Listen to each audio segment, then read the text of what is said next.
guys, Samantha from December Tutorials here, and today I'm going to be showing you a project tutorial using the bubble cane that I made just the other day. A lot of you have been requesting a project tutorial on it, so hopefully this will fill in your requests. I'm also going to be using the oyster watercolor technique, and let me just bring it over, as that one was quite popular as well, so I'll be using this one in the tutorial as well, but for now I'll put that to the side because we don't really need it. Now, these are translucent, so they need to go on top of something. So what I'm going to do is I've got a sheet of silver primer, and that's on the thickest setting of my pasta machine. Now I'm going to bring over some silver leaf.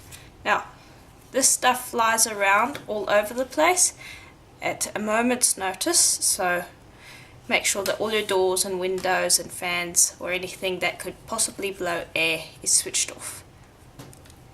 So I'll just open this up, and I keep my scraps in here as well because I use those in other tutorials or in other techniques, so you want to keep your scraps. Okay, but I want a fairly large sheet, so I'll just bring this over so you can see how light it is. It's really thin and really light and blows all over the place.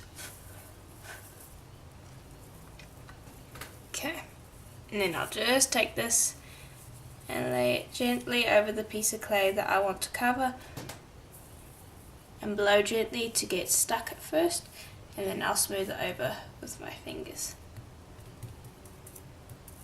Just like that. And make sure to get rid of any air bubbles.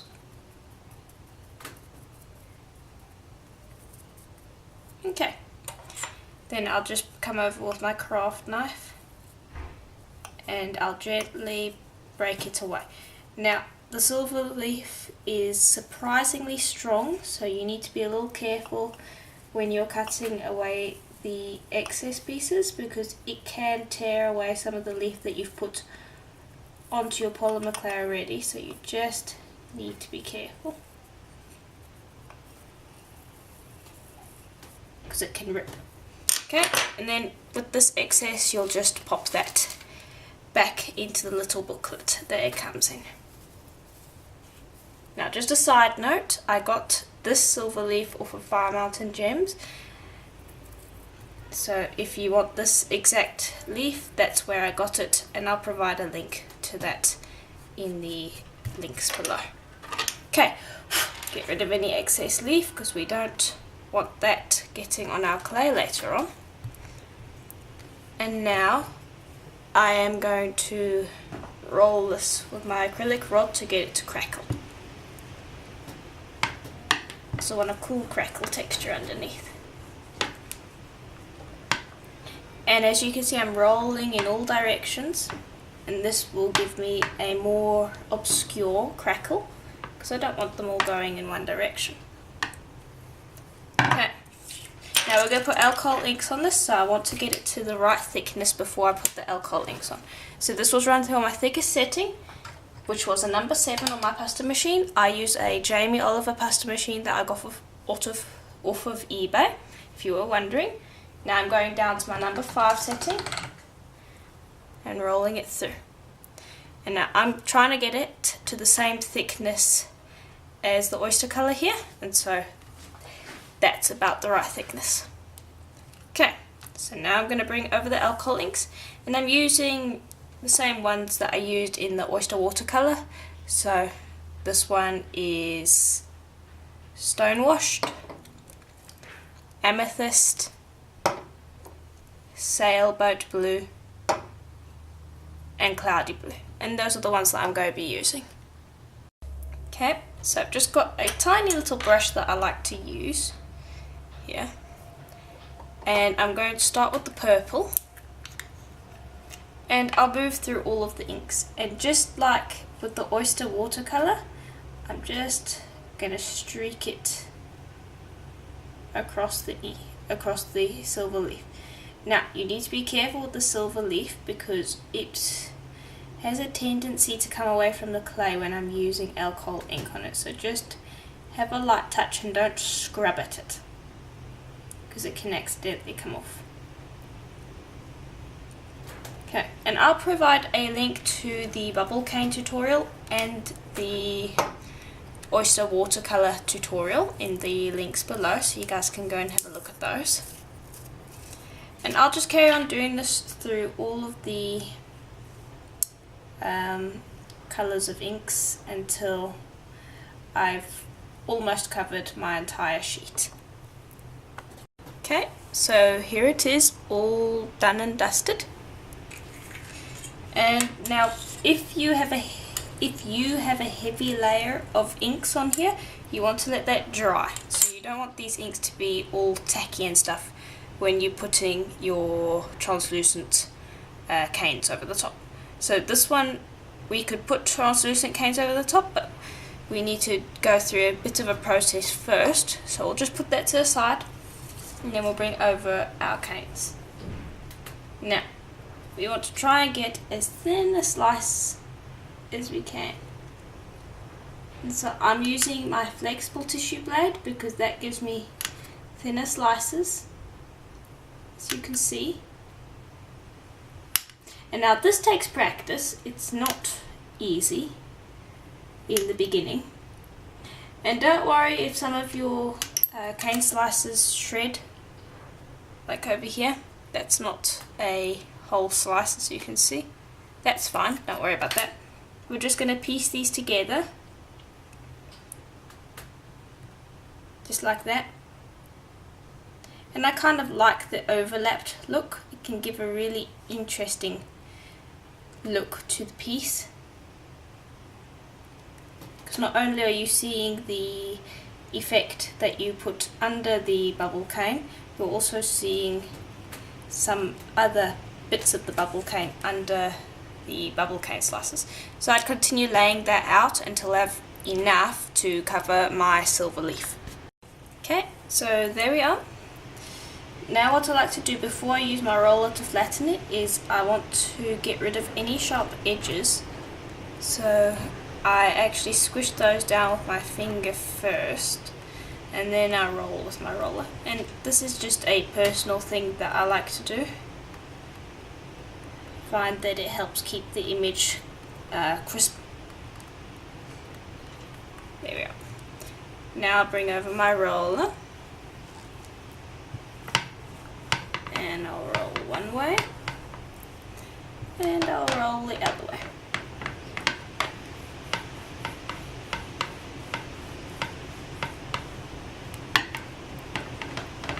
And I just want to get it somewhat flat.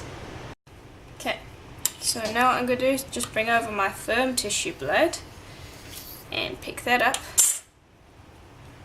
and flip it over. I always like the flipped side for some reason.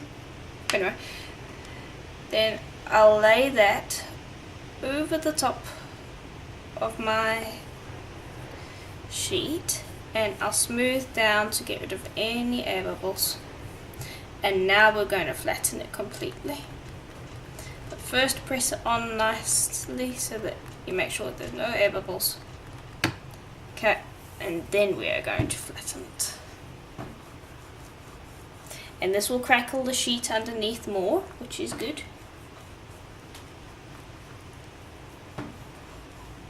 And it also will thin out these canes. Okay, and I just like to feel over the top to make sure that it is flat. And if I still feel some uneven areas, I will carry on rolling. Okay, now you are going to get some distortion in some places, like over here. The best way to fix that is to just go with your blade and very, very carefully slice off the distorted areas. Now don't do this if you haven't practiced this, because if you go too deep, you'll gouge your clay and expose the leaf underneath, which is something that we don't want to do. So it's just something I like to do, but it isn't really necessary. Okay, so I'll just pick this up, and now I need to check again against my oyster sheet to see how high this is. So So I'm just going to chop off one end here. And this is because it's going to go into a bead together, so they need to be the same height. Okay, so this one's just slightly higher. So I'm going to run this through on the 6th setting of my pasta machine. And then check again. Yeah, okay, so now it's the same thickness, which is what we want. Okay, so now we need to cut out a piece from each sheet. I'm going to be using this cutter, and I'm going to choose an area that I like. So I kind of like over here. There we are. Gently lift it up. And you can use any cutter for this. Okay, then I'm going to bring over my watercolor, and I kind of like this area over here.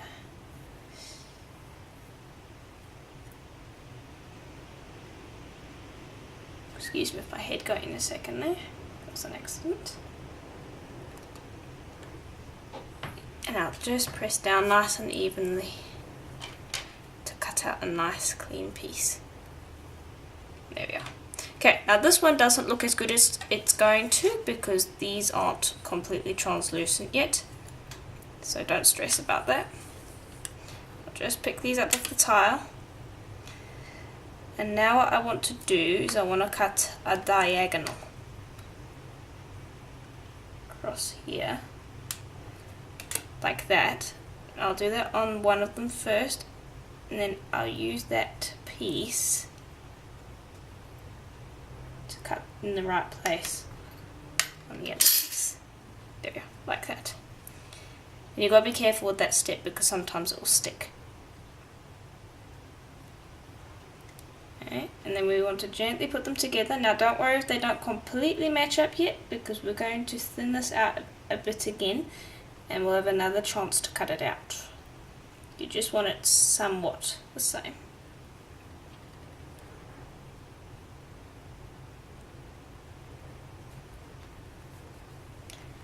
Okay, so just leave them like that.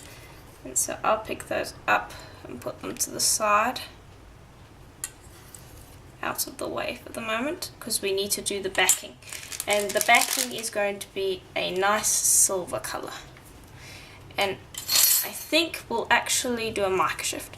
So I'm going to be using this silver clay and I'm going to do a mica shift with it. So I'll show you the mica shift when I'm done. I have a mica shift tutorial already, so I'll provide a link to that in the links below.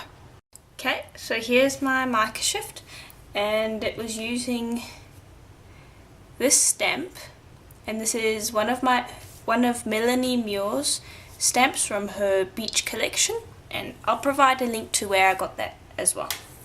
But this is going to be the back of our clay. So what I'm going to do is I'm going to turn it upside down, and I'm actually going to bring over another tile because I think baking on a separate tile is a really good idea. It means that you don't have to fuss with things. So I'll just bring over a separate tile. And now another thing is I want this to have almost like a paper-like texture. So I want it to be nice and silky, and I don't want to have those horrible shiny spots. So I'm going to go get a piece of paper. Okay, so here's just a piece of paper that I like to use. And what I'll do is I'm just going to put this against the mica shift and just gently rub against the mica shift to get the texture of the paper onto the clay. And this will remove fingerprints as well. So I just like to burnish it there. Okay. And then I'll pick this up.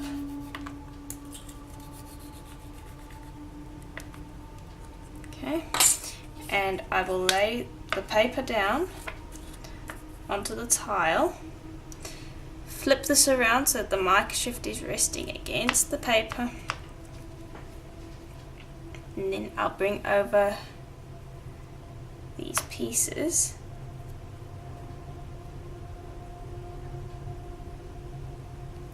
And I'm just going to stretch them a little bit to make them fit. We're going to cut them out again, so don't worry if they're a little bit out.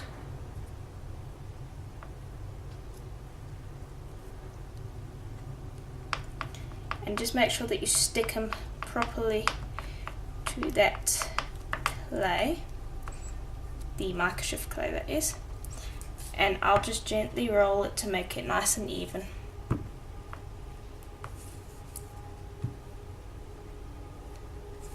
So you can see that it's gotten a bit distorted, but that's fine. Okay, then I bring over the cutter again. And excuse me if my head gets in the way for a little bit. I'll try to stay out. So I'm going to just switch off the camera so I can angle it, because my head needs to be about here for me to see properly. Okay, so I've got it all aligned. And now just press down nice and firm to make sure that I get that. So there's the back, whoops, and there's the front. Then I'll just gently press it out the cutter. Okay, now I'll just put this to the side for a minute, and we'll do the same for the other piece. Okay, so just finished this one. You can see it back's all nice. I'll now lay that on top of the paper, and I'll bring over the other one that we did and lay that down. And now the reason I wanted to do that all while it was raw is because it bonds the two layers nicely together. So you can see we have a good smear over here, which is what we want.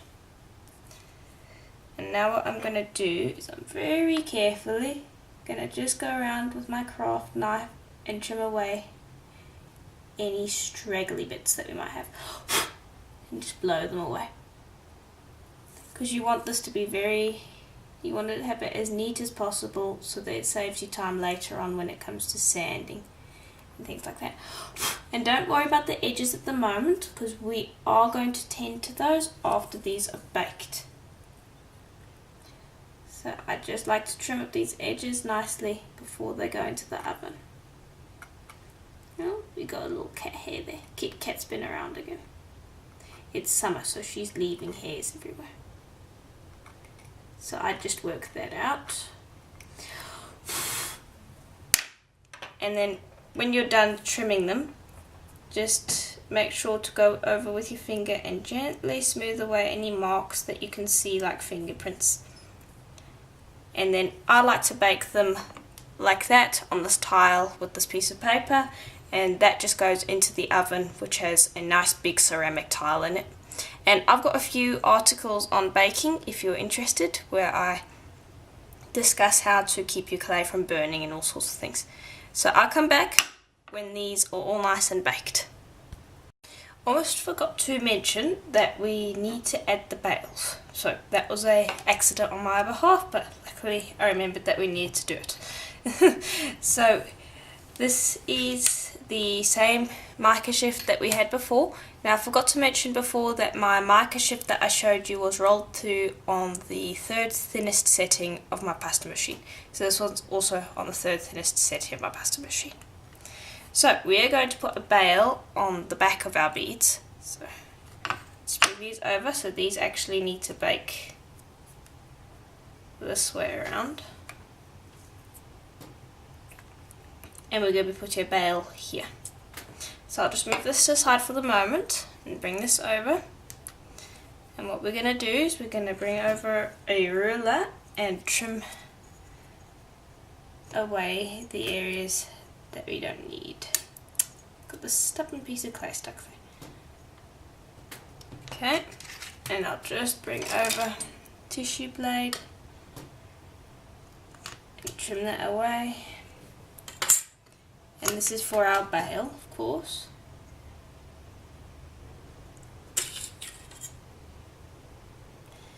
Trim that away, and that's the bit that we're going to use. Okay, just go trim this up to make it nice and neat. Okay, now I like to use a skewer,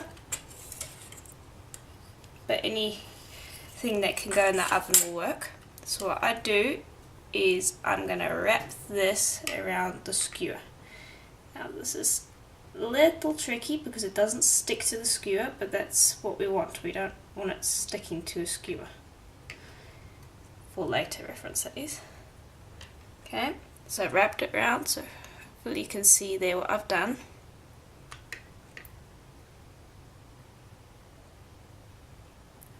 Okay, and I've marked out the area that I need to cut. Okay, and I'm struggling to show you this nicely on the camera. Okay, I need to trim away just a little bit more. This is a little bit of a fiddly process.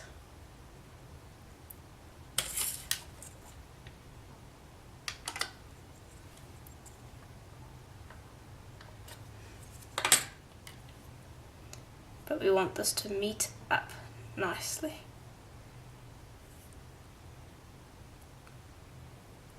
Okay, just like that.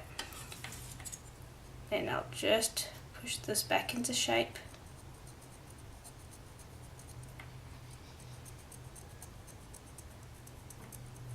Okay, move this aside. Now bring over one of our beads. I'll just move this out the way so I don't accidentally bump it or something. And this is gonna go on the back. So I want it, so you need to figure out how you want it to hang. So I want it to hang like that. So this part is going to be the part that sticks onto our bead, and I want it to hang there. And so I gently press that against the clay. Okay, like that. Then I'm just going to move that out the way and bring over a piece of leftover clay.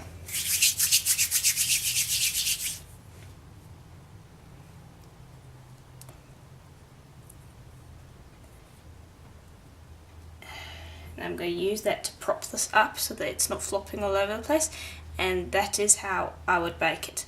And then once it's baked, I'd go with some liquid clay, and I'd put in a little bit of liquid clay over here to give it a bit of strength. But I'd bake it like that, so I'll do that for the other bead as well, and then I'll come back when they're baked. Okay, so here are our pieces out of the oven, and they're completely baked. I'll just take off those bits, and then I like to save these for later on if I need them again. Okay, now sometimes, depending on the circumstance, the skewer will come out pretty cleanly, or sometimes you might need to just break it out a little bit, but generally they come out just fine. So I'll just move this out the way. Okay, so here's what they look like. Now they need a bit of tidying up over here with a good sand, but that's pretty much what they look like at the moment. Now as you can see, the sides aren't that great. We'll fix those up, and we also need to strengthen these bails. So we're going to do the sides first, and then we will do the bails. So what you're going to need to do the sides is a piece of silver clay. And the reason I'm using silver is because my back is silver. So depending on what colour your backing was, you could use a different colour. Black works really well as well. So if you're in doubt, use black. Okay, so I just take a really tiny piece so it's nice and warm in my hands, and I just take it and squish it up along the edge, and I smear just like that. And so you can see over here where I didn't smear, and you can see here where I did smear. And then to clean it up, just go along the edges and wipe away any areas that aren't so good. And that is what you'll do along the entire side of the bead. And depending on how warm your clay is, it can take a little bit of time to get it to stick properly, because, well, sometimes your clay doesn't want to stick, so just be persistent and it will stick. See over here, you can see that it lifted up. Just smear it back in place. And don't worry, because when you're done, you'll just take the edge of your finger and just gently rub against the edge of the bead like this, and it will smooth it out. So I'll continue doing that for the entire side of this bead and this bead. Okay, so I've done the sides. So I'll just show you those. So you can see they're nice and clean and ready to use. Okay, so you can see that I've done the bail different on each of these beads. Just wanted to point that out. Okay, so now I'm going to be using Sculpey Bacon Bond, and I'm using Sculpey because I'm working with Primo today. If I was working with Kato, I'd use the translucent Kato. And I like this because it has a nice nozzle. You can just squirt that Sculpey in there, just like that. And then I'll do the same on the other side, and this will just give the bail some extra strength. Okay, so I'd leave that just like that and then bake it. And I'll do the exact same for the other side. Now if you're using a different clay, liquid clay brand that doesn't have a nice nozzle like this, just take a brush and brush it in. It'll be just fine.